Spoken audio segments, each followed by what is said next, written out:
পরপর ৩ match middle ওভারের ধাঁধায় ফের আটকে গেল কেকেআর। নাইট সমর্থকদের উদ্বেগ বাড়ছে। কি হবে এইবার কেকেআরের?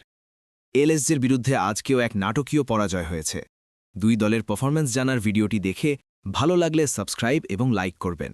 ইডেনে মুকুল ঝড়ে লণ্ডভণ্ড কেকেআরের জয়ের স্বপ্ন। রুদ্ধশ্বাস জয় পেল এলএসজি।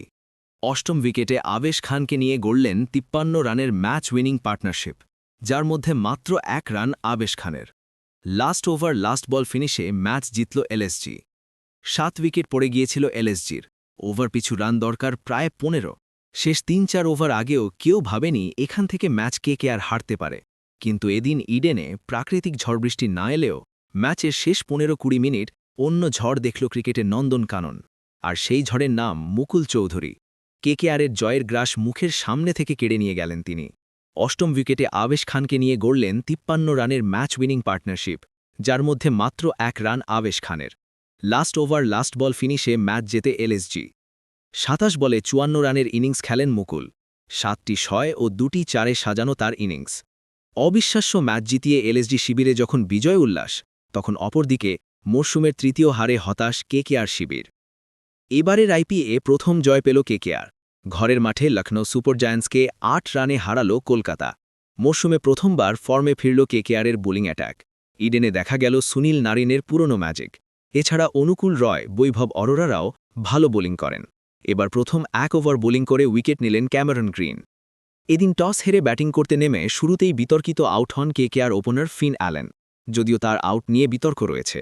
এরপর আঙ্ক্রিশ রঘুবংশী অজিঙ্ক্য রাহানেকে এগিয়ে নিয়ে যান স্কোরবোর্ড। ৮৪ রানের পার্টনারশিপ করেন তারা। একটা সময় মনে হচ্ছিল কেকেআর বড় স্কোরের পথে এগোচ্ছে। তখনই আউট হন রাহানে। ২৪ বলে ৪১ রানের গুরুত্বপূর্ণ ইনিংস খেলেন কেকেআর অধিনায়ক। পার্টনারশিপ ভাঙার পর বেশি সময় ক্রিজে টিকতে পারেননি আঙ্ক্রিশ রঘুবংশী। নিজের লাগাতার তৃতীয় হাফ সেঞ্চুরি মিস করেন তরুণ তারকা।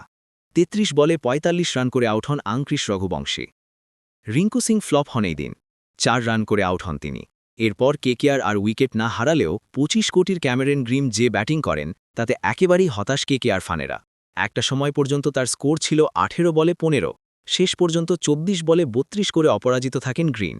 অন্যদিকে রভম্যান পাওয়েল প্রথম সুযোগ পেয়েই ভালো পারফর্ম করলেন। ৩৯ রানে ইনিংস খেলেন তিনি। ৭০ রানের পার্টনারশিপ গড়েন গ্রিন ও পাওয়েল। ৪টি ৪ ও ২টি ৬ মারেন ক্যারিবিয়ান তারকা। রান তাড়া করতে নেমে শুরুটা ভালোই করেছিলেন এলএসজির দুই ওপেনার মিচেল মার্শ ও এডেন মাকরাম। ঝড়ো ব্যাটিং করে ৪ ওভারে ৪১ রানের পার্টনারশিপ করেন দুজনে। কিন্তু এরপরই বৈভব অরোরা একই ওভারে ৩ বলে ২টি উইকেট নিয়ে কেকেআরকে ম্যাচে ফেরান বৈভব অরোরা। এরপর ঋষভ পান্ত ও আয়ুষ বাদনী মিলে একটা ছোট পার্টনারশিপ গড়েন। একদিকে বাদনী মার্কাটারি ব্যাটিং করলেও ১০ রান করে আউট হন পান্ত। বড় রান পাননি নিকোলাস পুরানো। তিনি আউট হন ১৩ রান করে আউট হন তিনি। তবে অপরদিক থেকে অনবদ্য ব্যাটিং করেন আয়ুষ বাদনী। নিজের হাফ সেঞ্চুরি করেন তিনি। ৩৪ বলে ৫৪ রান করে আউট হন বাদনী। আব্দুল সামাদ করেন ২ রান। একটা টাইমে ম্যাচ কেকেআরের হাতের মুঠোই ছিল। ৪ ওভারে ৫০-এর বেশি রান বাকি ছিল। সেখান থেকেই ম্যাচের মোড় ঘুরিয়ে দেন মুকুল চৌধুরী। একের পর এক মারকাটারি শট খেলেন তিনি। শেষ ২ ওভারে ৩১ রান বাকি ছিল। কিন্তু ক্যামেরন গ্রিনের ওভারে ১৭ রান নেন মুকুল চৌধুরী। ৬-এ ডিল করেন এলএসজি তারকা। শেষ ওভারে বাকি ছিল ১৪ রান।